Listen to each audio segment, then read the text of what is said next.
বিদেশ থেকে আসছে কয়েকদিন আগের খবর আমি মক্কায় বইয়া দেখলাম। ওই যে বাড়ি যায় স্ত্রী সহ পানিতে কইরা সব মারা গেছে। কয়েকদিন আগের ঘটনা। বিদেশ থেকে কত কিছু নিয়ে আসলো, কিন্তু রাস্তার মাঝে গিয়া নোয়াখালী বাড়ি, স্ত্রী চলে গেল, সন্তান চলে গেল, একা একা হাউমাউ করে কাঁদে আমার বিদেশ। জীবনটা কাটাইলাম একা একা, আজকে বাড়িতে আসলাম কত মুখ ভরা আশা নিয়া। আমার সন্তানও চলে গেল, স্ত্রী চলে গেল, গাড়ির নিচে কত সন্তান, পানির মধ্যে কত সন্তানের লাশ, ঘরের মধ্যে কত ঘুমের বিছানায় মরা লাশ। ও যুবক, তুমি আজকে সুস্থ, কালকে তুমি সুস্থ থাকবা তার কোনো গ্যারান্টি নাই। অতএব আমি বিনয়ের সাথে বলবো, স্কুলে পড়ো, কলেজে পড়ো, চাকরি করো, ব্যবসা করো, আজকে থেকে তওবা করো, আর নামাজ ছাড়বা না। আমার মাওলায় পাঁচ বেলা ডাকে, আয় আয়, ওরে আমার দরবারে এসেছে দাদা, ওরে আমার দরওয়াজা ছাড়িয়ে তুই যেদিকেই যাবি ওদিকেই আগুন। দুনিয়ার সূর্যের গরম সহ্য করতে পারো না, জাহান্নামের আগুন কেমনে সহ্য করবারে বাবা। এখনো সময় আছে, তওবা করে নাও, আর নামাজ ছাড়িও না, বেপরদায় চলিও না। মনে মনে আমার আল্লাহকে ডাকো আর বলো, হে মালিক, আমার মতো গুনাহগার এই দুনিয়াতে কেউ নাই। গুনার কারণে আমার হাত না পাক, আমার চোখ না পাক, আমার জিহ্বা না পাক, আমার অন্তর না পাক। আজকে আমি তওবা করতে চাই। জীবনে আর মোবাইলে গুনাহ দেখব না, মোবাইলে হাত গুনায় কাজ করব না, দিল দিয়া গুনার কল্পনাও করব না। আয় আল্লাহ, তুমি মাফ করে দাও। আর শুনো, রাসূলের শান কি জিনিস শুইনা যা। বিড়ি টানলে রাসূলের শান হয়, গাঁজা খাইলে শান বাড়ে, মদ পান করলে শান বাড়ে। আল্লাহ হেদায়েত দান করুন। টুপি পরলে রাসূলের ইজ্জতের শান বাড়ে, দাড়ি লম্বা করলে রাসূলের শান বাড়ে, পর্দা রক্ষা করলে আল্লাহর রাসূলের শান বাড়ে। আল্লাহ আমাদের বুঝার তৌফিক দান করেন। হাদিস পড়েছি, তরজমাটা বলি, এরপরে কিছু ব্যাখ্যা আপনাদের ধৈর্যের উপরে হবে। উঠা বসা করবেন তো মোনাজাত দিয়ে নেমে যাবে, কারণ বয়ান করা মুহাব্বতের সাথে হতে হবে। ওই যে বললাম, যদি আমি বয়ান করি আর আপনার মন থাকে মোবাইলের দিকে, তো বয়ান আর আপনার কলবে ঢুকবে না। কপাল খারাপ, আইয়াও কপাল খারাপ।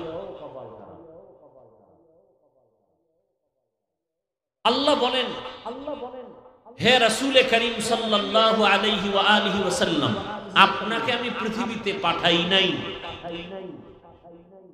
হ্যাঁ, পাঠিয়েছি জগৎ সমূহের রহমত করে।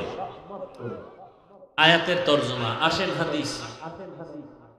কুল্লু উম্মতি ইয়াদখুলুনাল জান্নাতা ইল্লা মান আবা।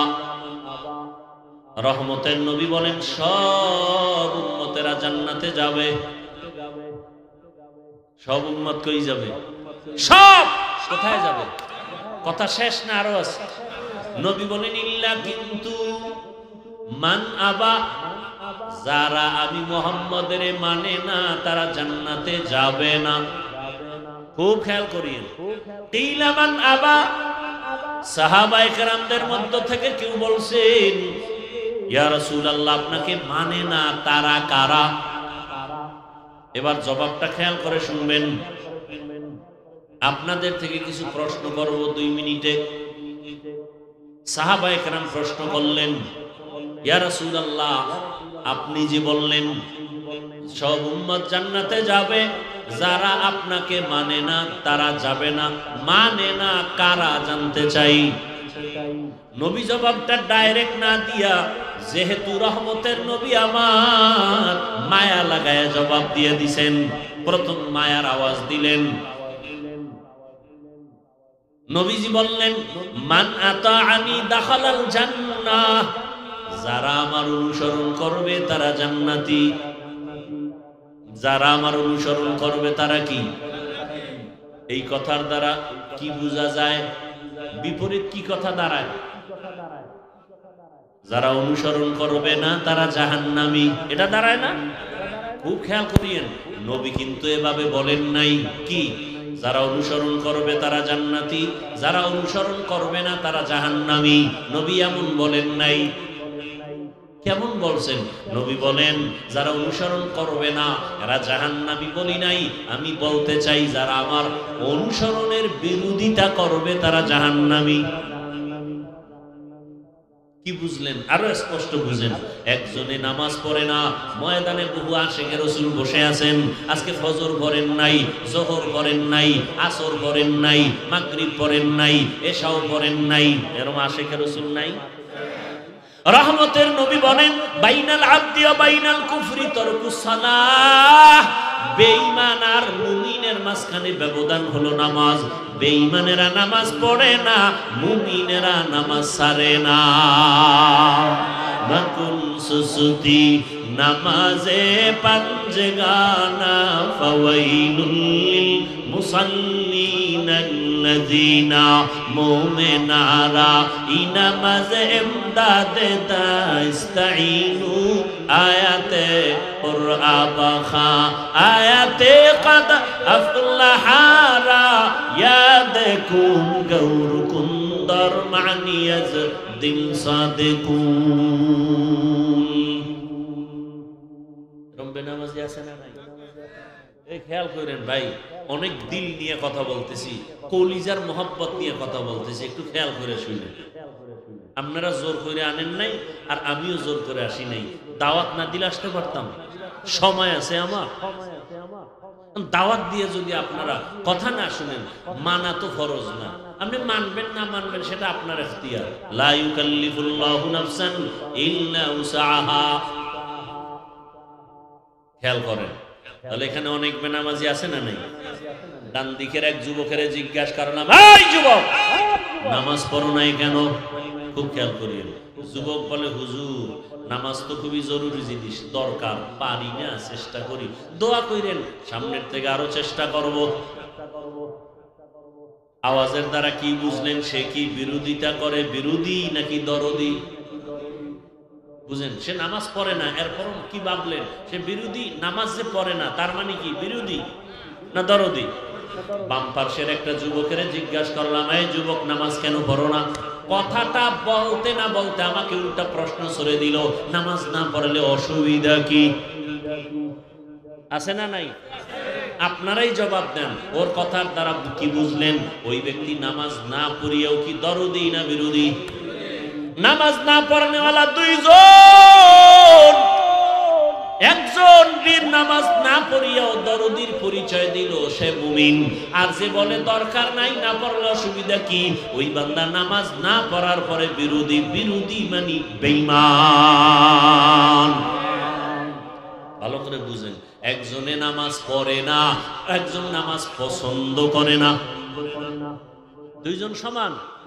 যে নামাজ পড়ে না মুমিন, যে নামাজ পছন্দ করে না বেঈমান। যে দাড়ি রাখে না মুমিন, যে দাড়ি পছন্দ করে না বেঈমান। যে পর্দা করে না সে মুমিন, যে পর্দা পছন্দ করে না সে বেঈমান।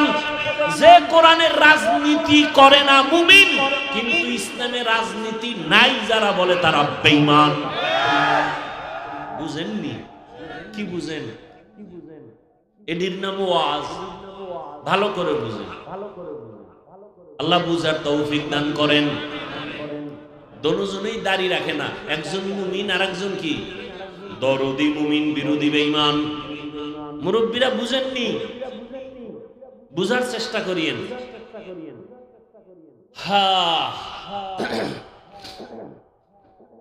হাদিসের দ্বারা প্রমাণ হয়ে গেল কে নবী মানে, কে নবী মানে না। ভালো করে বুঝেন।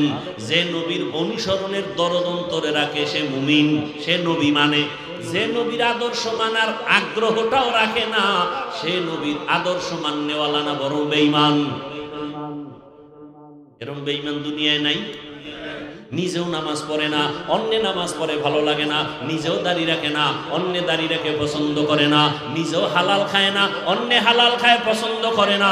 নিজেও পর্দা করে না, অন্য পর্দা করে তাও পছন্দ করে না। নিজেও দান করে না, অন্য দান করে সইতে পারে না। আছে না নাই? এই এত দান করা লাগেনি, আর কয় হুজুরেরা পরেরটা খাইয়া জীবন চালায়, বলে না বলে না? তুমি কোন বাবারটা খাও? তোমার বাবার টাকা পয়সা হয়েছে, হিসাব লও কোথার থেকে আসলো, তুমি কোথার থেকে টাকা পয়সা নাও? বরং মানুষ ওলামায়ে কেরামদের কলিজা ভরে দান করে, দান কইরা দোয়া চায়, আর তুমি দান না কইরা হিসাব চাও।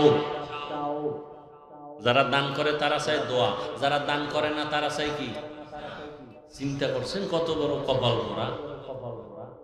জিন্দেগি মে বন্দগি তু কর নাহি, जिंदगी में बंदगी तू कर नहीं, जिंदगी में बंदगी शर्मिंदा है, जिंदगी में बंदगी शर्मिंदा है। यहाँ हम सब मुसाफिर दिल ना लगा, अहले दिल की नजर से रूह करता जा, शाह दौलत सब फकीर गर नेक नहीं, शाह दौलत सब फकीर गर नेक नहीं, जिंदगी में जिंदगी तू कर नहीं, जिंदगी में बंदगी शर्मिंदा है, जिंदगी में बंदगी शर्मिंदा है, जिंदगी में बंदगी कुल बंदगी, बंदगी बे जिंदगी शर्मिंदगी। হাদিসের তরজমা এবং সংক্ষেপ কিছু ব্যাখ্যা শেষ, এবার আয়াতের মধ্যে ঢুকি। ওয়ামা আরসালনাকা ইল্লা রাহমাতাল লিল আলামিন, ইমামুল আউয়ালিন আল আখিরিন, বহরে সদকা রাহমাতাল লিল আলামিন, সাইয়্যিদুল কাউনাইন খাতমুল মুরসালিন, আখির আমদ বুদে ফখরুল আউয়ালিন। শুনবেন আর কিছুক্ষণ।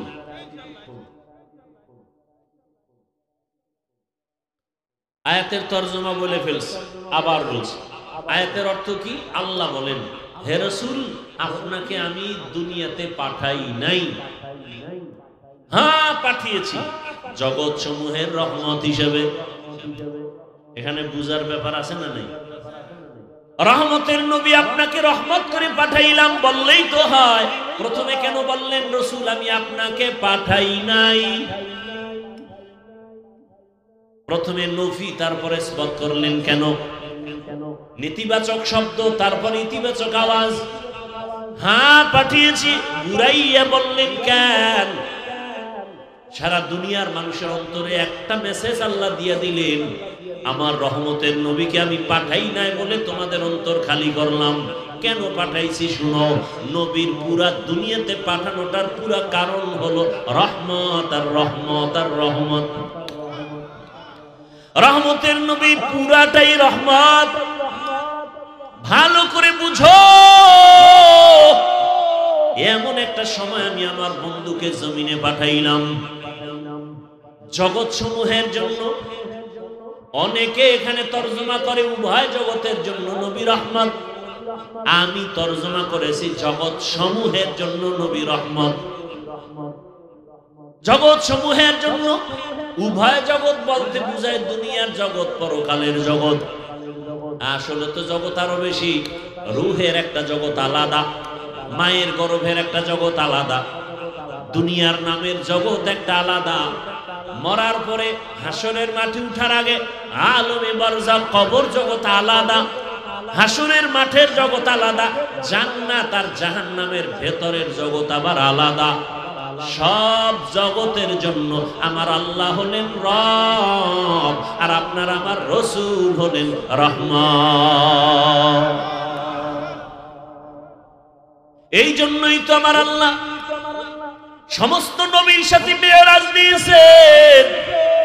সব নবীর মেরাজ জমিনে, আমার নবীর মেরাজ কেন আসমানে?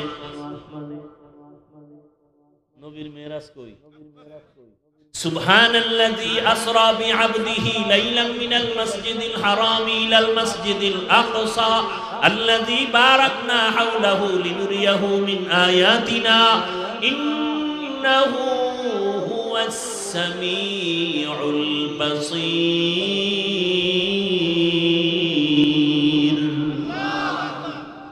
নবীর মেরাজ কোথায়? বুঝার ব্যাপার। হ্যাঁ, মুসা নবী আল্লাহর বন্ধু, ঈসা নবী আল্লাহর বন্ধু, ইব্রাহিম নবী আল্লাহর বন্ধু। সব নবী কার বন্ধু?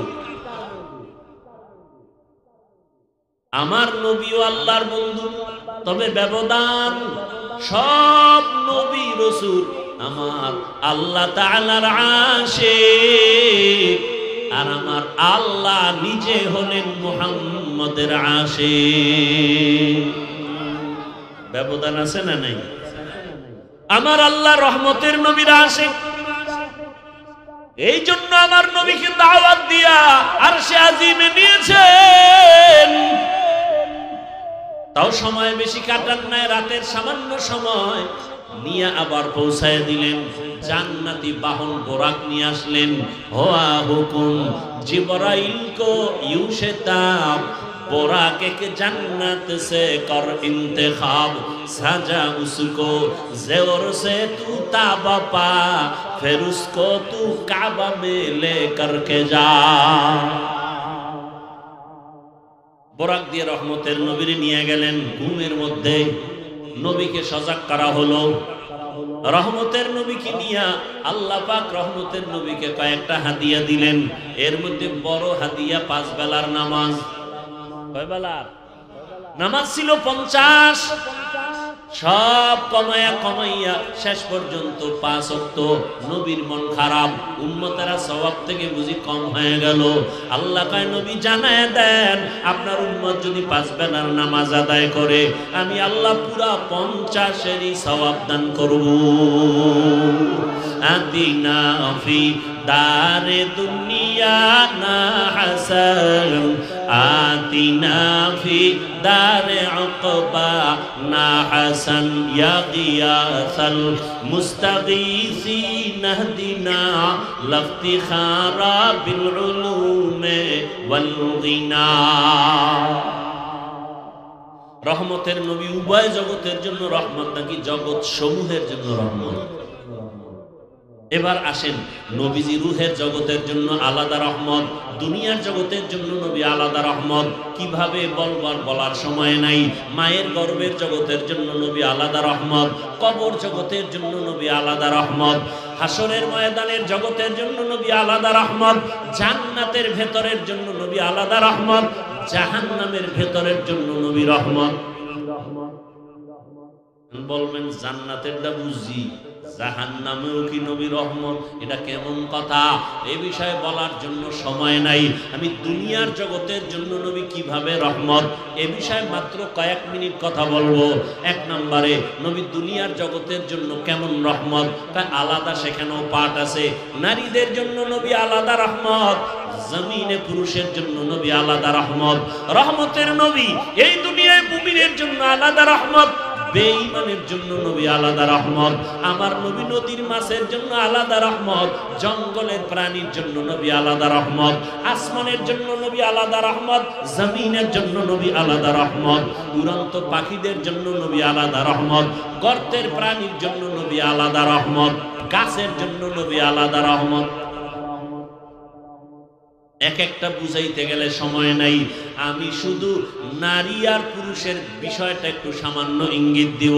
আসেন রহমতের নবী রহমত হইয়া এমন টাইমে আসলেন কোথায়? কোথায় আসছেন? আমরা বাঞ্ছারামপুর। কোথায়? এটা বলতেও আপনাদের টাকা লাগবে। কোথায় আসছেন? মক্কা নগরীতে কোন টাইমে আসলেন, কি অবস্থায় আসলেন? সারা দুনিয়ার ইতিহাস সাক্ষ্য এমন একটা সময় নবী মক্কা নগরীতে আসলেন, পৃথিবীর ইতিহাসে মক্কার মানুষের মতো চরিত্রহীন লম্পট আর কোথাও ছিল না। এমন মাঝে রহমতের নবী আসলেন। বড় আশ্চর্য বিষয়, আপনাদের বাঞ্ছারামপুর এলাকার কোন এলাকায় যাত্রা গান চলে, মদের আড্ডা চলে, হঠাৎ করে কিছু ইমানওয়ালারা আইসা ইমাম সাহেব বড় আলেমদের ডাকে, আসেন এটা প্রতিহত করতে হবে। আলেম ওলামারা বৈশাখ অবশ্যই, কেমন হালাতটা খবর নাও। সবাই মিলে কি বড় হুজুরের আগে পাঠায়, বলবে তোরা যারা মাঝে মাঝে বিড়ি টিড়ি টানো, তোরা আগে গিয়ে খবর ল, পরিবেশটা যদি লাইন হয় পরে আমরা হুজুরেরা যাবো। কথা তো তাই।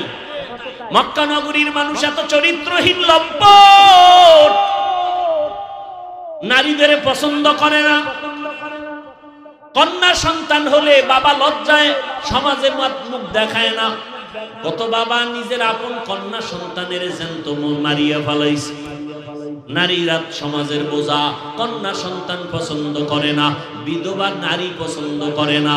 সমাজে সব উল্টা পাল্টা, বিবাহের কোনো ভালাই নাই, গুণা চলতেছে অহরহ গুণা। মানুষের এতটা চরিত্র খারাপ। বাইতুল্লাহর মতো ঘর, যেই ঘরের দিয়ে শুধু একটা নজর দিয়া দোয়া করলে সাথে সাথে কবুল। ঘুমাইতেছেন আপনারা? কেমন বাইতুল্লাহ, যেদিকে একটা নজর দিয়া তাকায় যা চাইবে সাথে সাথে কবুল। এমন একটা ঘর বাইতুল্লাহ। ইন্না আউয়ালা বাইতি উযিআ লিন-নাস লাল্লাযী বিবাক্কাতা মুবারাকান ওয়া হুদাল লিল আলামিন।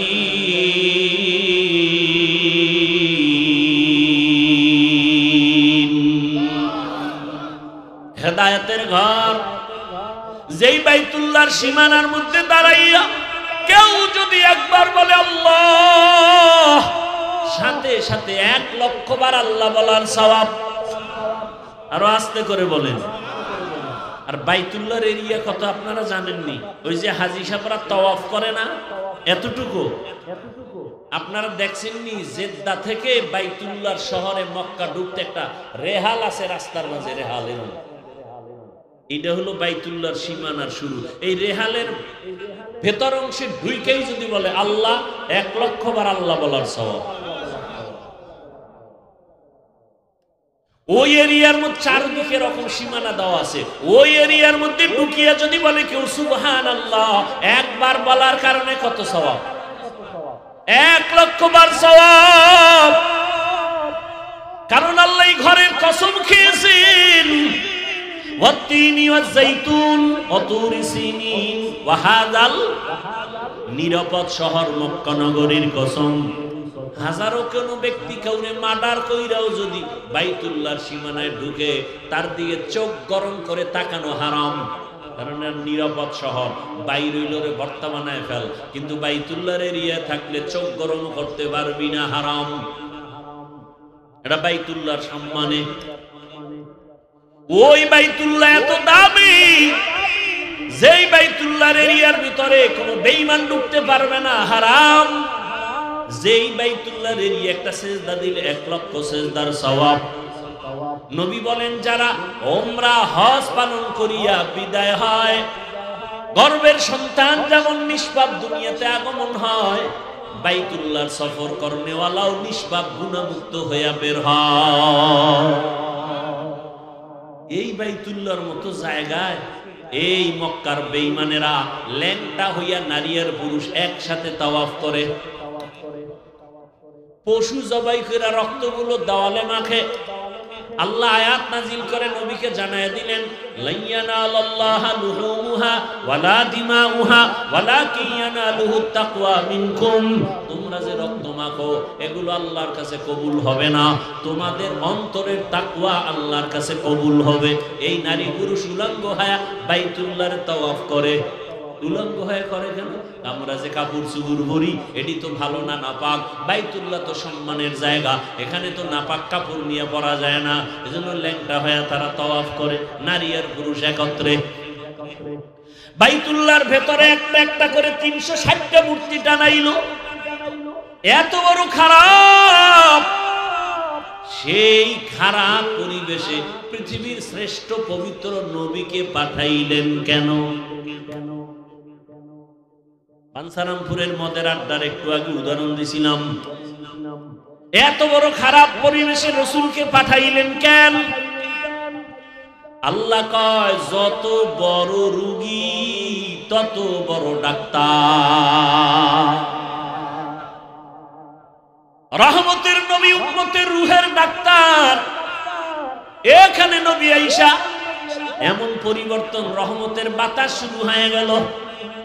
আম্মা জান আমেনা বলেন, রহমতের নবী, অন্য মহিলারা বাচ্চা গর্ভে আসলে ব্যথা করে, কষ্ট পায়, মাথা ব্যথা করে, আমি আমেনার কোনো কিছুই নাই।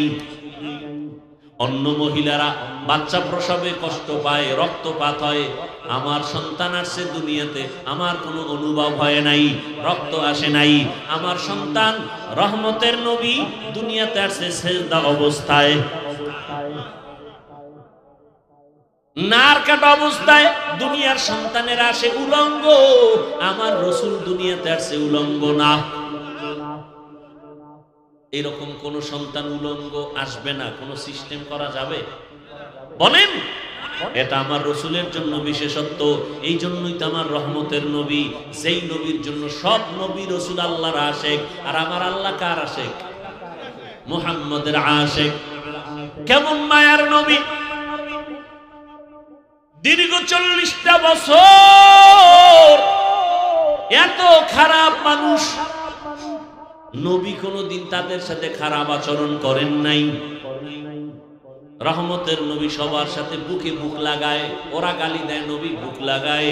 ওরা বিভিন্ন বাজে কথা বলে, নবী বুক লাগায়, গালি দেন না, গালির জবাবও দেন না, মিথ্যা কথাও বলেন না। নবীর হায়াতে কোনোদিন মিথ্যা বলেন নাই। ও আশেকে রসুল, তুমি কেন মিথ্যা বলো? নবী কোনোদিন কাউকে গালি দেন নাই। ও আশেকে রসুল, তুমি কেন গালি দাও? নবী গালির জবাব দেন নাই। তুমি কেন গালির জবাব দাও? আসলে তুমি আশেক না, মূলত তুমি ভণ্ড। আশেক হইতে এখনো পারো নাই।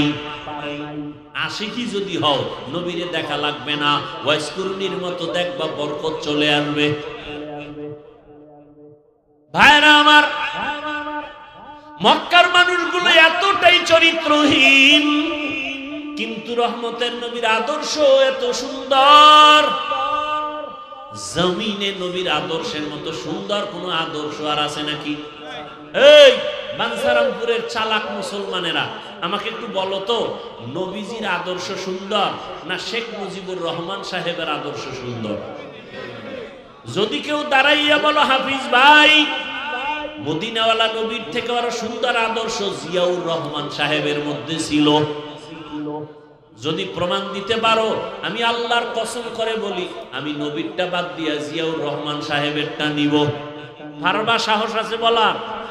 বরং আমার থেকে শুইনানে ভালো করিয়া, জিয়াউর রহমান সাহেব কেন, শেখ মুজিবুর রহমান সাহেব কেন, পৃথিবীতে আরো আরো মহাপণ্ডিতরা আদর্শ বিক্রি করলো।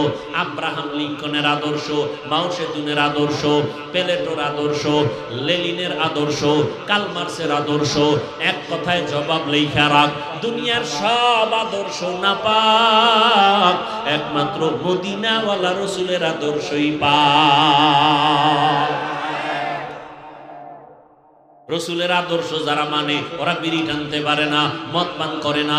রসুলের আদর্শওয়ালা যারা হাইটা যায়, তাদের শরীর থেকে ঘেরান, কথার মধ্যে মোহাব্বত, দেখলে চোখে পানি আসে।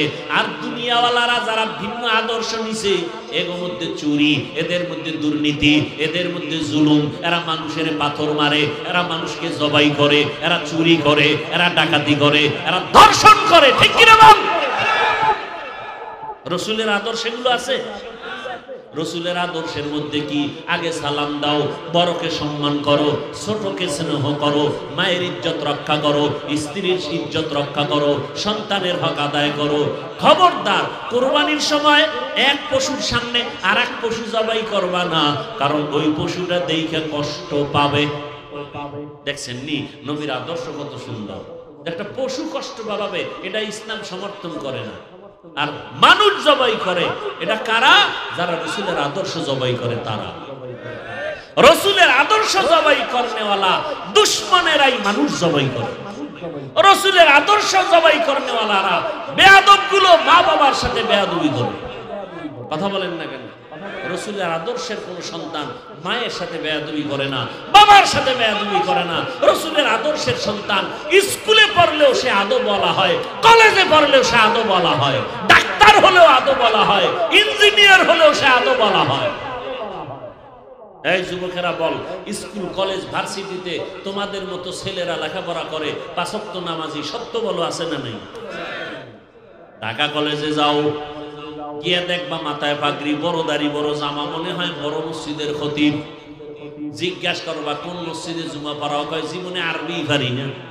কতই হালাত কি করো? কয় ঢাকা কলেজে পড়ি। এমন সুরাত কেন? বলে মদিনাওয়ালার মহব্বতে, আলেমদের মহব্বত করে টুপি লাগাইছি। এই অবস্থায় কলেজ? কয় হ্যাঁ।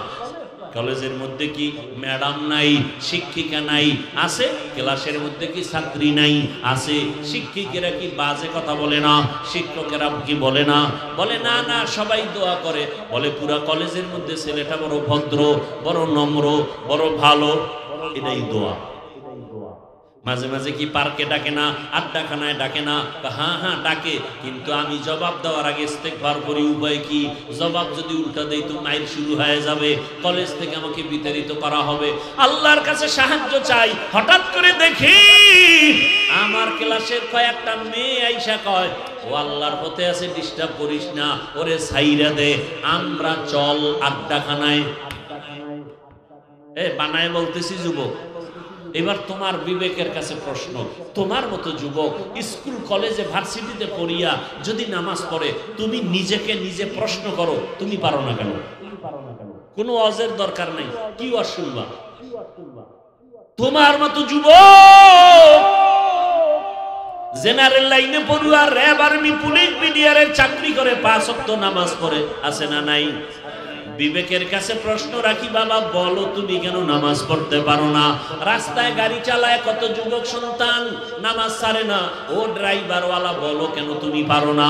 তোমার মতো বান্দা জেনারেল লাইনে, আরবি লাইনে পড়ে নাই, রাস্তায় কাজ করে, নদীর মধ্যে মাছ ধরে, জমিনে কৃষি কাজ করে, নামাজ পড়ে। বিবেকটাকে প্রশ্ন করো, তুমি কেন পারো না? ও পর্দার আড়ালের মা বোনেরা, এতক্ষণ যে আপনাদের সন্তানদের বয়ান শুনাইলাম, এতক্ষণ যে চিল্লাইলাম, একবারও কিন্তু বলি নাই স্কুল ছেড়ে দাও, কলেজ ছেড়ে দাও, মাদ্রাসায় যাও, তাবলিগে যাও, কওমি মাদ্রাসায় যাও, আমার মতো হুজুর হইয়া যাও। একবারও বলছি? বলি নাই। বরং আম্মা জানেরা ভালো করে শুনে রাখেন, এখানে কয়েকটা ছেলেরে পাগড়ি দিলাম, এরা কোরআনের হাফেজ হয়ে গেছে। ও আম্মা জান, আপনার সন্তানটা ডাক্তার হবে, ইসলাম বাধা দিবে না। আপনার সন্তানকে ইঞ্জিনিয়ার বানাবেন, ইসলামে বাধা নাই। আপনার সন্তানকে একজন ডাক্তার বানাবেন, প্রফেসর বানাবেন। ও যুবক বাবারা, স্কুলে পড়ো, কলেজে পড়ো, চাকরি করো, বাধা নাই। ও আল্লাহর বান্দারা, তুমি স্কুলে পড়িয়া তোমার মতো যুবক যদি 5 ওয়াক্ত নামাজি হতে পারে, তুমি পারবা না কেন? স্কুলে পড়িয়া নামাজি হও, দেখবা জান্নাতের রাস্তা ওপেন হয়ে যাবে। কলেজে পড়িয়া নামাজি হও, ডাক্তারি হও, পড়ো, কোনো সমস্যা নাই, নামাজ ছাড়িও না। নবীর আদর্শ মতো চলো, মা বাবার দোয়া নাও, শিক্ষকের দোয়া নাও, বেয়াদবি করবা না, ওলামায়ে কেরামের পরামর্শ নিয়ে চলবা, দেখবা দুনিয়াও শান্তি, পরকালেও শান্তি, সম্মানের কোনো অভাব হবে না। ও আমার মা বোনেরা, আপনার সন্তানটা আদর্শ ডাক্তার বানায় যান, দুনিয়াও কামিয়াব, আখিরাতেও সফলতা। আপনার সন্তান আদর্শ ইঞ্জিনিয়ার বানাবেন, প্রফেসর বানাবেন, দুনিয়াও সফল, আখিরাতেও সফল। ওরে আম্মা জানেরা, আপনার মতো কত মা এই এলাকায় এখনো আছে, 5 ওয়াক্ত নামাজ পড়ে, একবেলার নামাজও বাদ দেয় না, স্বামীর মাল নষ্ট করে না, মোবাইলে সময় নষ্ট করে না, সন্তানটাকে আদর্শওয়ালা বানানোর মেহনত করে। ও আম্মা আম্মা জানেরা, আপনি কেন পর্দা করতে পারেন না, নামাজ পড়তে পারেন না, স্বামীর মাল হেফাজত করতে পারেন না? এরে আম্মা জান, আপনার সম্মান কত? আপনারা নবী না, তবে নবীদের মায়ের মতোই তো আপনারা নারী, সাহাবায়ে কেরামদের মায়ের মতোই তো আপনারা নারী। আপনারা তো খাজা মুঈনুদ্দিনের মায়ের মতোই মা, আপনারা তো বড় পীর আব্দুল কাদের জিলানীর মায়ের মতো মা, আপনারা তো বেলাল রাদিয়াল্লাহু আনহুর মায়ের মতো মা, আপনারা তো আয়েশা রাদিয়াল্লাহু আনহার মতোই নারী, আপনারা তো খাদিজা রাদিয়াল্লাহু আনহার মতো নারী। এই দুনিয়ায় বড় এক বেঈমানের নাম ফেরাউন। জানেননি তার স্ত্রীর নাম কি? ওই এত বড় বেঈমান ফেরাউন, আবার তার ঘরে এত বড় জান্নাতি নারী বিবি আসিয়া। আম্মা জানেরা জানেননি, এত বড় বেঈমান ফেরাউনের ঘরে আসিয়া কত আল্লাহ ওয়ালা জানেন? রহমতের নবী বলেন কিয়ামতের ময়দানে জান্নাতে আসিয়ার সাথে মুহাম্মদের সাথে বিবাহ হবে। তাহলে যত বড় বেঈমান তার ঘরে থাকিয়া আসিয়ার মতো বান্দি যদি আমার রাসূলের সুসংবাদ পায়, আল্লাহর কাছে এত সম্মান হয়। আসিয়ার নামে কোরআনে আয়াত আছে, আসিয়া আল্লাহর কাছে চাইছে জান্নাতে তোমার পাশে একটা ঘর বানাও। আল্লাহ ঘর বানায় সাথে সাথে আসিয়াকে দেখায় দিয়েছেন মরার আগে আগে। আসিয়া দেখ তাকাইয়া, ওই জান্নাত দেখা যায়, আরশে আজিমে জান্নাতে মালিকের পাশে তোর জন্য ঘর বানানো, কোরআনের আয়াত। এরে আম্মা জানেরা, আপনার স্বামী তো ফেরাউনের মতো খারাপ না। আপনার স্বামী যতই খারাপ হোক না কেন, আপনি যদি নামাজ পড়েন আপনার স্বামী তো বাধা দেয় না। আপনি যদি পর্দা করে চলেন আপনার স্বামী তো আরো খুশি, বাধা দেয় না। আপনি যদি কোরআন তেলাওয়াত করেন, সন্তানটাকে কোরআন পড়নেওয়ালা বানায় দেন, আপনার স্বামী তো বাধা দিবে না। আপনি স্বামীর মাল কেন না জানাইয়া নষ্ট করিয়া গুনার পথে দৌড়াইতেছেন? আপনি কি জানেন না স্বামী যদি মরিয়া যায় সম্পদ কিন্তু আপনার হয়ে যাবে? অতএব আপনি কেন স্বামীর সম্পদ নষ্ট করেন? ওরে স্বামী কিন্তু নিজের জন্য কিছুই করে না। বিদেশ যাইয়াও খানা নাই, ঘুম নাই, মায়ের চেহারা দেখে না, বিবি দেখে না, সন্তান দেখে না। আমার প্রবাসের ভাইরা কত কষ্ট করে শুনে আসলাম, চাকরি নাই, কাগজপত্র ঝামেলা, এরপর চোখের পানি ছেড়ে কাঁদে আর কামাই করে, যা পারে টাকা পয়সা বাড়ি পাঠায়, আর নিজের জন্য কিছুই করে না। প্রত্যেকটা স্বামী তার সন্তান পরিবারের জন্যই কামাই রুজি করে। ও সন্তানেরা, যদি বুঝতে পারতা বাবায় মরিয়া গেলে বাবার টাকা পয়সা আমাকেই রক্ষা করতে হবে, বাবার ব্যবসা চাকরি আমাকেই দেখতে হবে, কারণ বাবার জায়গায় আমি তার মালিক, এই চিন্তা যদি সন্তানেরা করত, একটা টাকাও বাবার মোবাইলে গুনায় কাটাইতো না। এক টাকাও মোবাইলে গুনার পথে খরচ করতি না। বলবা হাফিজ ভাই করলে সমস্যা কি?